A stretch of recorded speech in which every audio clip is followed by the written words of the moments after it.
الحمد لله وحده والصلاة والسلام على من لا نبي بعده. Amma ba'd, serviteurs d'Allah, craignez notre Seigneur Allah subhanahu wa ta'ala. Et sachez que parmi les signes de la perfection du tawhid dans le cœur du croyant, c'est qu'il s'efforce de revenir vers Allah subhanahu wa ta'ala à chaque instant de sa vie. Lorsqu'il est dans l'aisance, comme dans la difficulté, lorsqu'il est dans le bonheur, comme dans le malheur, dans la bonne santé, comme dans la maladie. Le prophète Mohammed sallallahu alayhi wa sallam nous dit, celui qui souhaite qu'Allah exauce ses invocations dans la difficulté et l'angoisse, alors qu'il multiplie ses invocations quand il est dans l'aisance. Et Allah subhanahu wa ta'ala se met en colère. Allah subhanahu wa ta'ala se met en colère sur son serviteur, se met en colère contre son serviteur lorsqu'il voit que celui-ci ne l'invoque pas. Surtout quand tu es dans des moments d'aisance, car tu es en train de montrer à Allah subhanahu wa ta'ala que tu n'as pas besoin de lui. Alors que toi tu vis constamment baigné dans la miséricorde d'Allah subhanahu wa ta'ala, baigné sous les bienfaits d'Allah azza wa jal qu'il t'a octroyé, qu'il t'a accordé sans même que tu lui demandes quoi que ce soit. Alors Allah subhanahu wa ta'ala blâme fortement dans le Coran ceux qui reviennent à lui, ceux qui retournent vers lui que lorsqu'ils sont dans la difficulté, alors que dans l'aisance, ils se détournent de leur créateur. Allah azza wa jal nous dit, et quand le malheur touche l'homme, il fait appel à nous, couché sur les côtés, assis ou debout. Puis quand nous le délivrons de son malheur, il s'en va comme s'il ne nous avait pas imploré pour un mal qu'il a touché. Allah subhanahu wa ta'ala dit également, quand nous comblons de bienfaits l'homme, il s'esquive et s'éloigne. Et quand un malheur le touche, il se livre alors à une longue prière, une longue invocation pour qu'Allah subhanahu wa ta'ala le sorte de cette peine, de cette difficulté, de cette angoisse et de ce malheur. Il est évoqué dans les livres de Tafsir que lorsque Pharaon, il fut touché par le châtiment d'Allah subhanahu wa ta'ala et qu'il était sur le point de se noyer, il a vu auprès de lui Moussa alayhi salam. Alors il s'est adressé à Moussa en tendant la main et a dit « Oh Moussa !» à plusieurs reprises. Et Moussa alayhi salam s'est tourné, l'a observé et ensuite a détourné son regard. Allah subhanahu wa ta'ala s'est adressé après cela à Moussa alayhi salam et lui a dit « Oh Moussa !» Un serviteur parmi mes serviteurs t'a demandé de le secourir et tu ne lui as pas répondu. S'il m'avait appelé, s'il m'avait invoqué, ne serait-ce qu'une seule fois, je l'aurais secouru.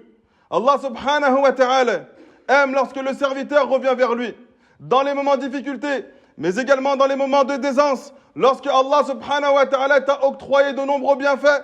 Allah subhanahu wa ta'ala t'a donné une richesse, t'a donné une épouse, t'a donné un mari, t'a donné des enfants, t'a donné tout ce dont tu désirais sans même que tu l'aies demandé à Allah subhanahu wa ta'ala.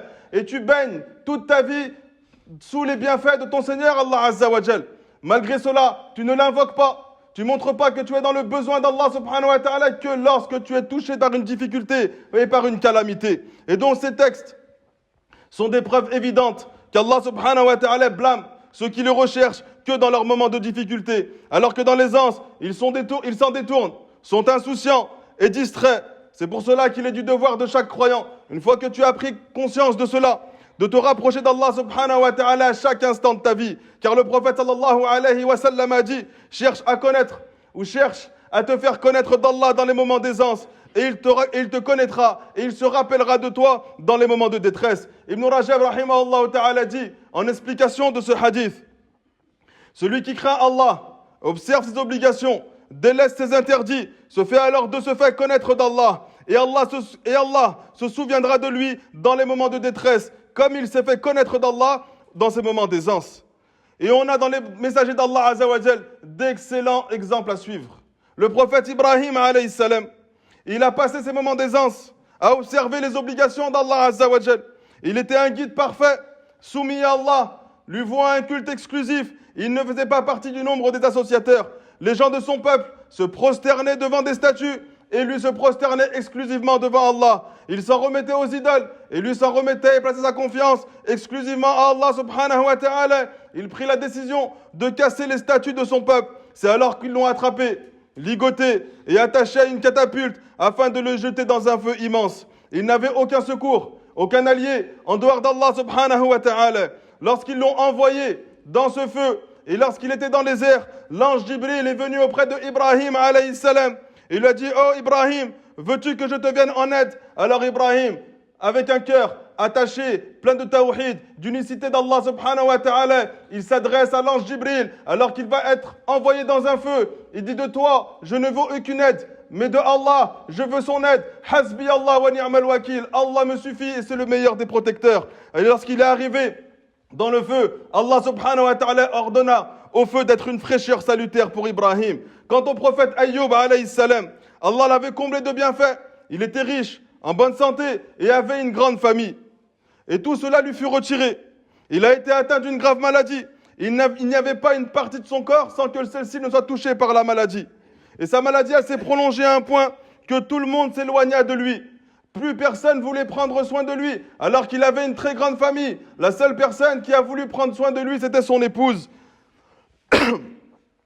Mais lorsque son épouse fut contrainte de travailler, car Ayyub alayhi salam ne possédait plus de biens, alors elle s'est adressée à lui et a dit « Oh Ayyub, invoque Allah afin qu'il te guérisse ». Et Ayyub lui répliqua « J'ai vécu 70 ans dans l'aisance, ne pourrais-je pas en vivre 70 de plus dans la difficulté ?»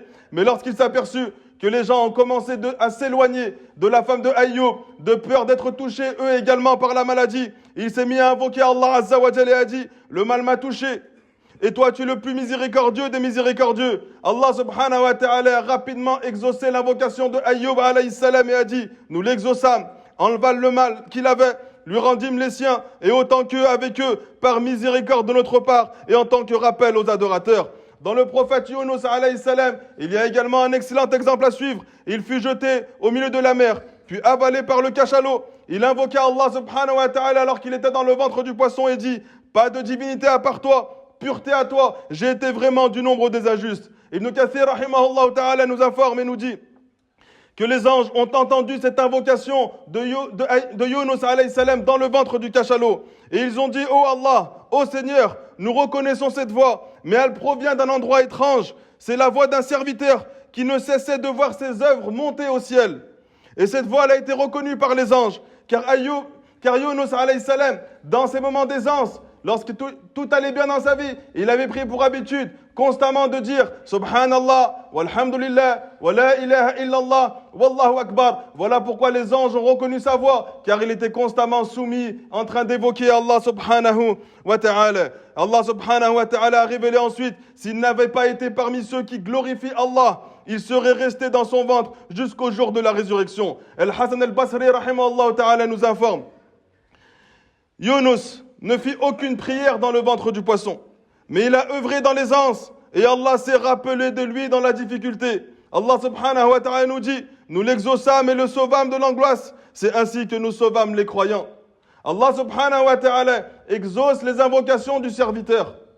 Lorsque celui-ci se trouve dans la difficulté, mais il a conditionné cela.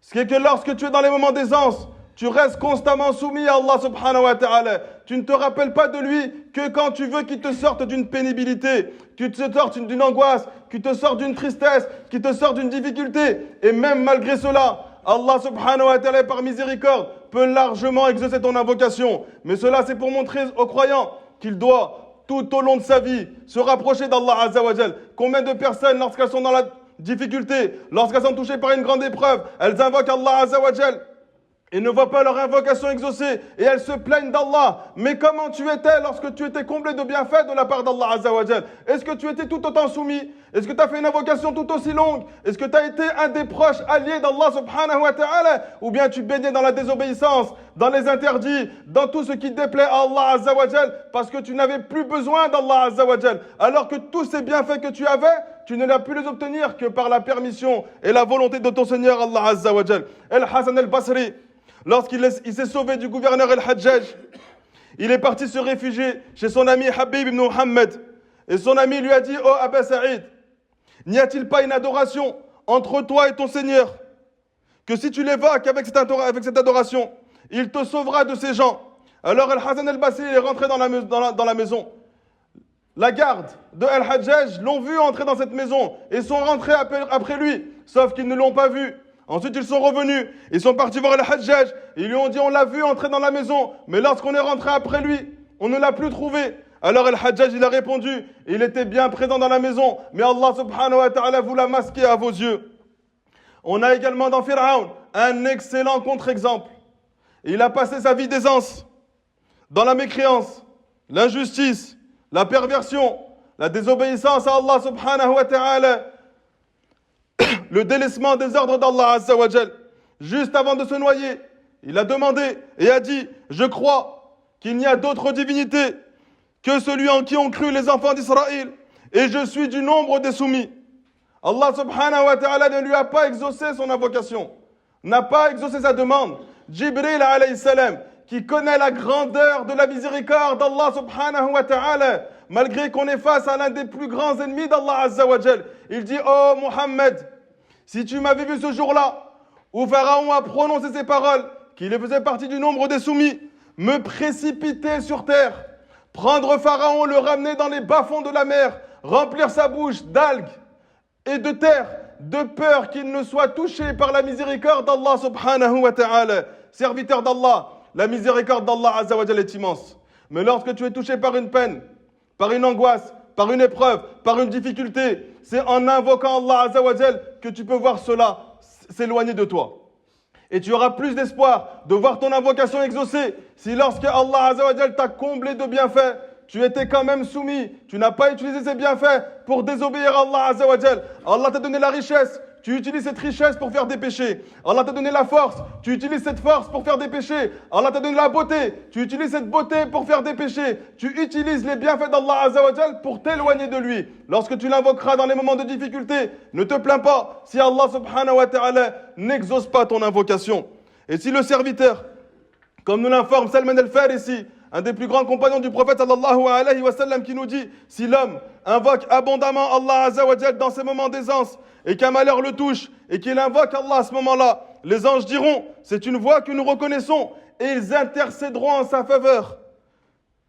Mais s'il n'invoque pas souvent Allah dans les moments d'aisance et qu'un malheur le touche et qu'il invoque Allah azza wa jal à ce moment-là pour qu'Allah lui retire ce malheur, les anges ils diront: c'est une voix que nous ne reconnaissons pas, et ils n'intercéderont pas pour toi auprès d'Allah subhanahu wa ta'ala. Donc, serviteur d'Allah, 3 choses. Une croyance saine et authentique sur Allah azza wa jal, de bonnes paroles et de bonnes œuvres. Si tu les effectues, tu lèveras tes mains et tu demanderas à Allah subhanahu wa ta'ala, Allah t'exaucera. Tu demanderas le pardon d'Allah subhanahu wa ta'ala et Allah te pardonnera, car tu remplis les conditions d'acceptation des invocations. Et Allah subhanahu wa ta'ala, la yukhliful mi'ad, il ne manque jamais à sa promesse. Et il t'informe que si tu agis ainsi, Allah subhanahu wa ta'ala exaucera l'ensemble de tes invocations lorsque celles-ci seront un grand bien pour toi. Aqulu ma sami'atum wa astaghfirullah al-ali al-azim li wa lakum.